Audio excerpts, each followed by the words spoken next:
আসসালামু আলাইকুম চাচা। ওয়ালাইকুম আসসালাম। ভালো আছেন নি? হ্যাঁ ভালো। কই দিতেছেন? একটা কুরবানির গরু কেনার লাগিয়া। কুরবানি গরু কেনার লাগিয়া?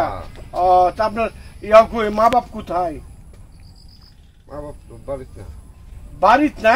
মা বাপ বাড়িতে নাই? আপনি যে মা বাপে 8 বছর আগে বিদেশ পাঠাইছেন টাকা খরচ করিয়া, আর এই মা বাপ বাড়ির থেকে মা বাপের খবর লইলেন না? আপনি মা বাপের খবর লইলেন না? মা বাপ জনে মানুষের বাড়ি বাড়ি ঘুরতেছে চিকিৎসার অভাবে। হ্যাঁ, আপনি কি জানেন আপনার বউয়ের কারণে মা বাপ চলে গেছে গা? আপনি খবর লন। তার মানে আমাকে মিথ্যা কথা বলা হয়েছে। আমি দেখছি দাদুর লগে আম্মা কাজা দেখছেন, আমি যা বলছি তা সত্য হয়েছে। এই যে আপনার ছেলে প্রমাণ করছে, দেখেন। না, কুরবানি দিব বছরে একদিন, তবে 8 বছর পর আমার মা বাবার আমি কি এখন তোমার দাদুরে তোমার দাদারে জিজ্ঞেস করবে না? আগে খুঁজে বাইর করে দিছি।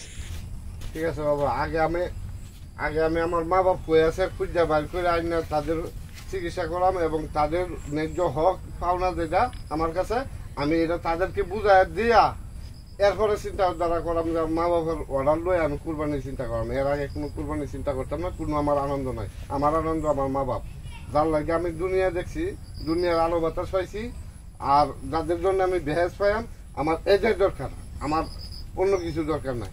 কুরবানি আল্লাহ আমার লাগে ঠেকছে না যে কুরবানি দিতেই হইব। আগে আমার মা বাপ দেখি না। ঠিক আছে, আপনার কথাটা আমি শুনে গেলাম, খুশি হইলাম। এই 8 বছরের বিদেশে ধন্যবাদ।